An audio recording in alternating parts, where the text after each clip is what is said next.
இப்போ நம்ம பார்க்க போகிறது சிஏ இன்டர் லெவல் 2. லெவல் 2ஓட சிலபஸ் அண்ட் ப்ரிப்பரேஷன் ஸ்ட்ராட்டஜி நீங்கள் எப்படி பண்ணணும் அப்படின்னு. ஓகேங்களா? குரூப் ஒன்ல நம்மளுக்கே தெரியும் 3 பேப்பர்ஸ் இருக்குது. குரூப் 2ல் 3 பேப்பர்ஸ் இருக்குது. 30% MCQ plus 70% descriptive. We have to write it. நம்ம ரைட் பண்ணணும். சப்ஜெக்டிவ். நெகட்டிவ் மார்க்கிங் கிடையாது. இந்த இடத்துல பாருங்கள், பேப்பர் 1 அட்வான்ஸ்ட் அக்கௌண்ட்ஸ். இது சூப்பர் ஸ்கோரிங். மினிமம் 60 மார்க்ஸ் நீங்கள் செக்யூர் பண்ணலாம்.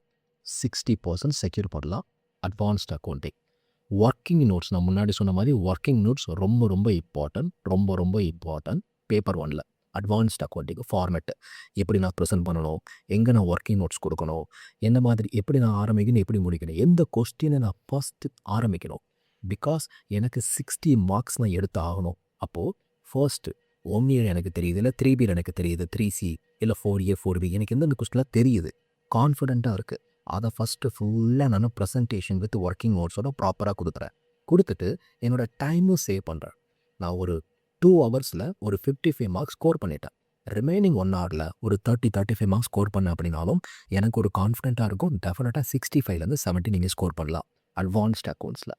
செகண்டு லாவில் நான் முன்னாடியே சொன்ன மாதிரி கீவேர்ட் ரொம்ப இம்பார்ட்டன்ட். பிகாஸ் கீவேர்டை பேஸ் பண்ணி தான் நம்மளுக்கு ஐசியோட மெட்டீரியல் அந்த சோர்ஸ் கீழே இருக்கும். ஸோ அதை பேஸ் பண்ணி தான் நம்ம கொடுக்க போகிற ஆன்சர் வந்து ரொம்ப ஸ்ட்ரக்சராக இருக்கணும். ஃபஸ்ட்டு ப்ரொவிஷன், அதுக்கப்புறம் எக்ஸ்ப்ளனேஷன், தென் கன்க்ளூஷன். நான் ப்ரொவிஷன் ரைட் பண்ணுறேன். என்ன ப்ரொவிஷன், இந்த பர்டிகுலர் 5 மார்க்ஸ் கொஸ்டின் என்ன கேட்குது, ப்ரொவிஷன். சரிங்களா? ஃபேக்ட்டு ப்ளஸ் ப்ரொவிஷன் கொடுத்துட்டு அந்த ப்ரொவிஷனுக்கு அனாலிசிஸ் எக்ஸ்ப்ளனேஷன் கொடுக்குறேன். தென் கன்க்ளூஷன். அது 1 பேஜோ பேஸ்ட் ஆன் மார்க்ஸ் இல்லை 2 பேஜஸோ. 8 மார்க்ஸ் கேட்டாங்கன்னா 2 to 3 பேஜஸ் கூட நீங்கள் எழுதலாம். பட் அதுக்கு அந்த கீவேர்ட் ப்ளஸ் லாவோட அந்த ரீடிங் அப்சர்வ் பண்ணுறது அதை நம்ம ப்ராப்பராக எடுத்துக்கிட்டோம் அப்படின்னா ப்ரெசன்டேஷன் ப்ராப்பராக பண்ணோன்னா சீக்வென்ஷியல் ஃபார்மேட்டான எக்ஸ்ட்ரா மார்க்ஸ் நம்மளுக்கு கிடைக்க வாய்ப்பு இருக்குது. அடுத்து paper 3 taxation, income tax and GST. Income tax 50 marks, GST 50 marks. இதில் கான்செப்ட்ஸ் ப்ளஸ் ப்ராக்டிக்கல் ப்ராப்ளம்ஸ் ரெண்டுமே மிக்ஸ் ஆகி தான் வரும். ரொம்ப கீ ஏரியா பார்த்தீங்கன்னா அமெண்ட்மெண்ட்ஸ். பிகாஸ் லேட்டஸ்ட்டாக ரொம்ப சேஞ்சஸ் இன்கம் டேக்ஸ்லேயும் சரி ஜிஎஸ்டிலையும் சரி ரொம்ப சேஞ்சஸ் வந்துக்கிட்டு இருக்குது. ஸோ அந்த சேஞ்சஸ்லேருந்து நிறைய விஷயங்கள் நம்ம வந்து அது ஒரு சின்ன நோட்ஸ் மாதிரி நம்ம போட்டு வரோம். அதே மாதிரி ப்ராக்டிஸ் பண்ணிக்கிட்டே இருக்கிறோம். 50% ப்ராக்டிக்கல், 50% தியரி. 50 practice, 50 theory. கான்செப்டை நீங்கள் கிளியராக வச்சுக்கோங்க. வெதர் இட்ஸ் சேலரியாக இருக்கலாம், ஹவுஸ் ப்ராப்பர்ட்டியாக இருக்கலாம், பிஸ்னஸ் இன்கமாக இருக்கலாம். Proper format, capital gain or deduction, other sources, எப்படி கம்ப்ளீட் பண்ணணும், old regime or new regime, என்ன கான்செப்ட் இருக்குது அதெல்லாம் நான் தெளிவாக இருக்கணும். அந்த ப்ரெசன்டேஷன் ஃபார்மெட்டு, அந்த ப்ரெசன்டேஷனை எவ்வளோ டைமுக்குள்ள நான் ஃபில்லப் பண்ணுறேன். 7 minutes or 5 minutes or 12 minutes plus concepts, working notes 1 hour 2 minutes or 5 minutes. So இந்த டைமிங் தான் உங்களுக்கு ரொம்ப இம்பார்ட்டன்ட். ஸோ ஆன்சர் ட்ரிக்கியாக இருந்தாலும் கான்செப்ட்ஸ் நீங்கள் கிளியராக இருந்தீங்க அப்படின்னா பேப்பர் 3 டாக்ஸேஷன் கிளியர் பண்ணலாம். அதே மாதிரி ஃபர்ஸ்ட் கொஸ்டின் நம்மளுக்கு 15 மார்க்ஸ் அந்த மாதிரி 14 to 15 மார்க்ஸ் கேட்டுருவாங்க. இன்கம் டேக்ஸில் ஜிஎஸ்டியில் 10 மார்க்ஸ் கேட்டுருவாங்க. ஸோ அந்த 10 மார்க்ஸும் அதே தான் பிக் கொஸ்டின் தான்.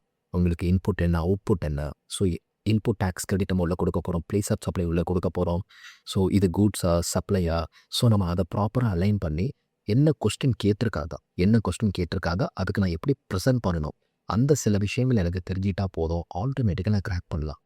பிகாஸ் ஸ்கோரிங் சப்ஜெக்ட் நான் சொன்ன மாதிரி அட்வான்ஸ் அக்கௌண்ட்ஸ். எனக்கு டாக்ஸேஷனில் நல்ல கான்ஃபிடென்ட் இருந்துச்சு, எனக்கு நான் ப்ரெசன்டேஷன் தெரிஞ்சிச்சு அப்படின்னா இதை கூட நீங்கள் ஒரு ஸ்கோரிங்கை மாற்றலாம், 60% மாற்றலாம். அடுத்து ஃபோர்த் ஒன்று பார்த்தீங்கன்னா காஸ்டிங். ஃபார்முலாக்கு நான் சொன்ன மாதிரி முன்னாடி ஒரு புக்கு சரிங்களா, நீங்கள் புக் எழுதி ஃபார்முலா ஓனாக நீங்களே எழுதி வச்சுக்கிட்டிங்கன்னா அதை நம்ம ப்ராக்டிஸ் பண்ணும்போது வித்து சம்ஸோட நம்ம ப்ராக்டிஸ் பண்ணும்போது ரிப்பீட்டட் சம்ஸை ரொம்ப ஃபோக்கஸ் பண்ணுது. ரிப்பீட்டடாக லாஸ்ட் ஒரு 5 to 7 years கொஸ்டின் பேப்பர் எடுத்து ரிப்பீட்டட் சம்ஸ் அதை ஃபோக்கஸ் பண்ண உங்களுக்கு காஸ்டிங்கை பொறுத்த வரையும் நம்மளுக்கு practice plus formula memory technique நம்மளுக்கு தெரிஞ்சால் போதும். Practice plus formula memory technique தெரிஞ்சால் போதும். காஸ்டிங்கில் சம்டைம் நம்மளுக்கு ரொம்ப லக்காக இருந்துச்சு அப்படின்னா எல்லாமே ரிப்பீட்டட் கொஸ்டின்ஸாக வர ஆரம்பிக்கும். வந்துச்சுன்னா ஈஸியாக 55லேருந்து 65 மார்க்ஸ் நம்ம ஸ்கோர் பண்ணலாம் காஸ்டிங்கை பொறுத்த வரையும். அடுத்து பேப்பர் 5 ஆடிட் அண்ட் எத்திக்ஸ். இது வந்து தியரி ரொம்ப ஹெவியாக இருக்கிற subject. Daily revision mandatory. Daily நம்ம ரிவிஷன் பண்ணணும். பிகாஸ் என்ன அக்கௌண்டிங் ஸ்டாண்டர்ட் என்ன மாதிரி எத்திக்ஸ் இருக்குது. ஸோ சில விஷயங்கள் நம்ம வந்து படிக்க தான் அது நாலேஜ் வரும். பிகாஸ் இதோட அட்வான்ஸ்டு வெர்ஷன் தான் சிஏ ஃபைனலில் அட்வான்ஸ்ட் ஆடிட்டிங் நம்ம பார்க்க போகிறோம். ஓகேங்களா. ஸோ இந்த பேசிக்ஸ் நம்ம தரவாக இருந்துக்கணும். கீவேர்ட்ஸ் அதே மாதிரி கீவேர்ட்ஸ் ரொம்ப கேர்ஃபுல்லாக ஹேண்டில் பண்ணணும். ஹெட்லைன்ஸ் ஹெட்டிங்ஸ் இருக்கணும். ஐசிஏவோட லாங்குவேஜஸ் பிகாஸ் அவங்க புக்கில் படிக்கிறோம் இல்லையா, அந்த லாங்குவேஜஸ் எப்படி ப்ரெசென்ட் பண்ணும் எல்லாமே ப்ரெசன்டேஷன் எல்லாமே ஈஸியாக நீங்கள் ஸ்கோர் பண்ணலாம். If you know how to write it in a proper way. அது தெரிஞ்சிருச்சு அப்படின்னா ஈஸியாக நீங்கள் கிராக் பண்ணிடலாம். Paper 6 financial management with SM. Financial management ஃபுல்லாமே ப்ராக்டிக்கல். டெய்லி நீங்கள் ப்ராப்ளம் போட்டு பாருங்கள். இல்லைனா வீக்லி இவ்வளோ ப்ராப்ளம்ஸ் போட போகிறேன். கான்செப்ட் ஓரியன்டாக மைண்டில் வச்சுக்கோங்க. அதே மாதிரி எஸ்எம்ங்கிறது theory subject. So daily revision நீங்கள் மேக் அவுட் பண்ணுங்கள். ஓகேங்களா. ஸோ ரீடிங் ரொம்ப இம்பார்ட்டன்ட்.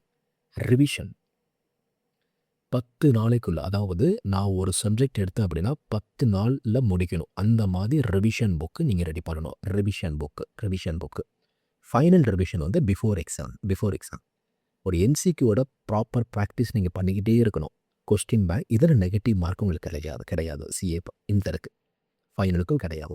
ஸோ இந்த மாதிரி நீங்கள் ப்ராப்பராக ஃபாலோ பண்ணிங்கன்னா டெஃபினட்டாக சிஏ இன்டர் நீங்கள் அழகாக நாக் பண்ணலாம். ஸோ இது உங்களோட மார்க்ஸாக நீங்கள் நினச்சிக்கோங்க. டெஃபினட்டாக உங்களுக்கு இந்த மாதிரி மார்க்ஸ் கிடைக்க என்னோட விஷஸ். ஸோ நீங்கள் ப்ராப்பராக ஃபாலோ பண்ணிங்கன்னா அக்கௌண்டிங்கில் 68, பிஸ்னஸ் டாலர் 61, மேக்ஸில் 55, எக்கனாமிக்ஸில் 62.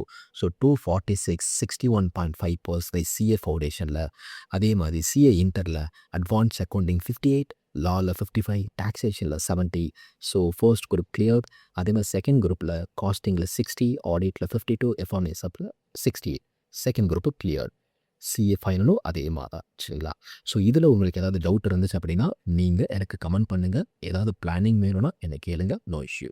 இல்லை பர்சனலாக மெசேஜ் பண்ணுங்க. No problem. தேங்க்யூ.